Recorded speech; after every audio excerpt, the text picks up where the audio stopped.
মোহাম্মদ ইউনুসকে শুরুর দিকে ভারত বিরোধী মানা হচ্ছিল, কিন্তু ইনি ভারতের দ্বারা করার সমর্থনকে ধন্যবাদ জানিয়ে বলেছেন যে ভারত প্রথম থেকেই লোকতান্ত্রিক স্থিরতা ও শান্তিপূর্ণের সাথে বাংলাদেশের প্রগতির উদ্দেশ্যে সবসময় তাদের পাশে থেকেছে। এখন প্রথমবার বাংলাদেশের ইন্টারিম সরকারকে ভারতের সামনে ঝুঁকতে দেখা যাচ্ছে। আসলে মোহাম্মদ ইউনুস গতকাল প্রথমবারের জন্য ভারতের প্রধানমন্ত্রী PM নরেন্দ্র মোদীর সঙ্গে ফোন কলে কথা বলেন এবং বাংলাদেশ ও ভারতের মধ্যে যে কথা হয় এতে করে এটি খুব ভালোভাবে স্পষ্ট যে বাংলাদেশের ইন্টারিম সরকারের মোহাম্মদ ইউনুস ভারতের কথা শোনার জন্য প্রস্তুত হচ্ছেন। যদিও বাংলাদেশের এমন সিদ্ধান্ত এই কারণেও হয়েছে কারণ তার ওপর না কেবল ভারতের প্রেশার রয়েছে, বরং ইউনাইটেড নেশনও বাংলাদেশের বিরুদ্ধে একটি স্টেপ নিয়েছে, যেখানে ইউনাইটেড নেশনের দ্বারা বাংলাদেশে হিন্দু ও অন্যান্য মাইনরিটিসদের ওপর হওয়া অত্যাচারের তদন্ত করতে তাদের একটি স্পেশাল টিম বাংলাদেশে খুব তাড়াতাড়ি আসতে চলেছে এবং বাংলাদেশের ইন্টারিম সরকারের ওপর যেন কোনো দোষের কলঙ্ক না লাগে এই কারণে তিনি PM মোদির সঙ্গে প্রথমবারের জন্য ফোন কলে কথা বলেছেন। ওইদিকে দ্বিতীয় দিকে ভারতের পক্ষ থেকে ভয়েস অফ গ্লোবাল সাউথ সামিটের তৃতীয় টার্ম আয়োজন করা হয়, যেখানে ভারতের পাশাপাশি ভুটান, নেপাল, ফিজি ও শ্রীলঙ্কার সাথে সাথে বাংলাদেশও অংশগ্রহণ করে, যাতে করে না কেবল এইসব দেশগুলির সঙ্গে ভারতের সম্পর্ক ব্যালেন্স থাকবে, বরং এই দেশগুলির সঙ্গে ভারতের ট্রেড রিলেশন আরও স্ট্রং হওয়ার দিকে অগ্রসর হচ্ছে। আজকের এই ভিডিওতে ভারত ও বাংলাদেশের মধ্যে ফোন কলে কি এমন কথা হয়েছিল, তারপর ইউনাইটেড নেশন ও Voice of global south Summit নিয়ে কিছু এমন ইন্টারন্যাশনাল খবর আপনাদের দিতে চলেছি যেটি ভারতের দিক থেকে দেখলে খুব ইম্পর্টেন্ট এবং আপনাদের জানা একান্তই জরুরি। বন্ধুরা, ভিডিওটি শুরু করার আগে আপনাদের কাছে ছোট্ট একটি অনুরোধ করব, ভিডিওটিকে লাইক করে আমাদের চ্যানেলটিকে আজই সাবস্ক্রাইব করে দিন, কারণ এটি করতে আপনাদের 2 সেকেন্ডের সময় লাগবে, কিন্তু এতে করে আমাদের অনেকটাই উপকার হয়। এখনই বিদেশ মন্ত্রণালয় থেকে একটি বড় খবর সামনে এসেছে, যেখানে বাংলাদেশের ইন্টারিম সরকারের লিডার ডক্টর ইউনুস, যিনি শুরুতে ভারতের বিরোধিতা করেছিলেন, কিন্তু এখন এমন কিছু জিনিস হয় যে তিনি প্রথমবারের জন্য ভারতের PM নরেন্দ্র মোদীর সঙ্গে ফোন কলে কথা বলেন। আর দুটি দেশের মধ্যে যে কথাবার্তা চলেছিল সেই ফোন কলে, সেটি শুনলে আপনি অবাক হয়ে যাবেন, কারণ ভারত এতদিন ধরে যা চাইছিল এখন ধীরে ধীরে সেটি মেনে নিতে প্রস্তুত হচ্ছেন ডক্টর ইউনুস। কিন্তু এগুলি জানার আগে আপনাকে কিছু কথা জানতে হবে। সবার প্রথমে যখন থেকে শেখ হাসিনা ভারতে আশ্রয় নিতে শুরু করেন, তখন থেকে বাংলাদেশের ইন্টারিম সরকারের পক্ষ থেকে ভারতকে একাধিকবার ওয়ার্নিং দেওয়া হয় যেন ভারত তাদের বিষয় নাক না গলায় আর শেখ হাসিনাকে যত তাড়াতাড়ি সম্ভব তাদের দেশে পাঠিয়ে দেয়। দেখতে গেলে 13 দিনেরও বেশি সময় হয়ে গেল বাংলাদেশ থেকে বারবার চেষ্টা করা হচ্ছে যে ভারত কোনো না কোনোভাবে শেখ হাসিনাকে গ্রেপ্তার করে তাদের দেশে পাঠিয়ে দিই।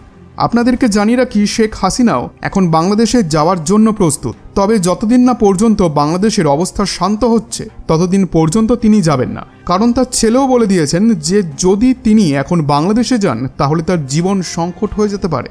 কারণ বাংলাদেশে যে প্রোটেস্টাররা রয়েছে তারা শেখ হাসিনার সাপোর্টার আর সেখানকার রিপোর্টারদের ওপর খুল্লা আক্রমণ চালাচ্ছে, যেমনটা আপনি রিপোর্টে দেখতে পাচ্ছেন। আর তাদের ওপর হামলা এমন সময় চালানো হচ্ছে যেখানে শেখ হাসিনা বাংলাদেশ ছেড়ে চলে আসার অলরেডি 2 সপ্তাহেরও বেশি পার হয়ে গেছে।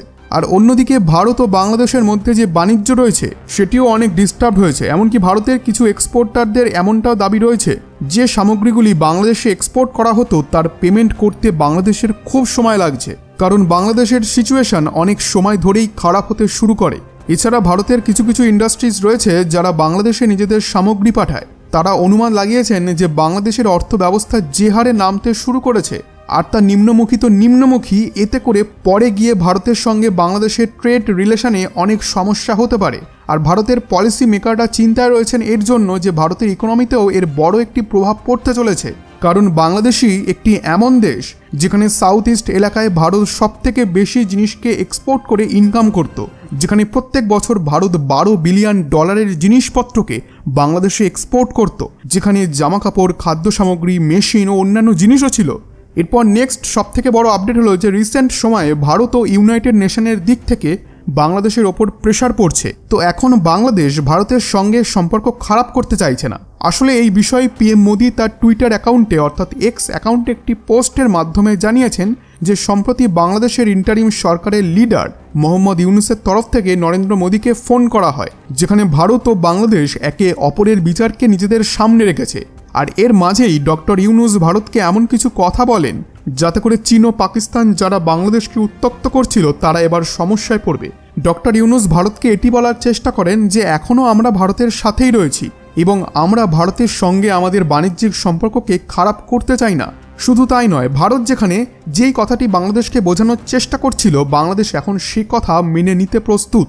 এই কথা পিএম মোদি তার এক্স অ্যাকাউন্টে পোস্ট করে কনফার্ম জানিয়েছেন, যেখানে বলা হচ্ছে মোহাম্মদ ইউনূস বাংলাদেশে হিন্দু ও সকল অল্প সংখ্যকদের সুরক্ষার জন্য বড় পদক্ষেপ নেওয়ার প্রতিশ্রুতি দিয়েছেন। এখানে তো বাংলাদেশের তরফ থেকে ভারতের প্রধানমন্ত্রীর কাছে ফোন কল আসা, এটি তো নিজে থেকেই আমাদের কাছে খুবই আশ্চর্যজনক একটি ঘটনা। কিন্তু ডক্টর ইউনূসের এই পদক্ষেপে ভারতবর্ষের মানুষ খুব খুশি হয়েছেন। এখন ইউনাইটেড নেশনও বাংলাদেশের মাইনরিটিসদের ওপর অত্যাচারের তদন্ত করার জন্য হাই লেভেলের টিম পাঠাবে। আর এর মধ্যেই আজকের দিনে voice of global south summit ভারতের দ্বারা হোস্ট করা হয়, যেখানে Bhutan, Mauritius, Nepal, Fiji, Marshall Island ও শ্রীলঙ্কার সাথে সাথে বাংলাদেশের মোহাম্মদ ইউনূসও সামিল হয়েছিলেন, যেখানে ভারত এই দেশগুলির সঙ্গে মিলে কিভাবে আরও ডেভেলপমেন্ট করতে পারবে সেই বিষয় আলোচনা করা হয়। এখন আপনার কি মনে হয়, বাংলাদেশের হিন্দু মাইনরিটিসদের নিয়ে এমন কি পদক্ষেপ নিতে চলেছেন ডক্টর ইউনূস? আপনাদের মতামত অবশ্যই কমেন্টে জানান, কারণ আমিও জানতে চাই আপনারা এই বিষয়ে এখন কি ভাবছেন। বন্ধুরা, আশা করছি আজকের এই ভিডিওটি আপনাদের ভালো লেগেছে। ভিডিওটি ভালো লেগে থাকলে ভিডিওটিতে একটি লাইক করে চ্যানেলটিকে আজই সাবস্ক্রাইব করে দিন। ধন্যবাদ।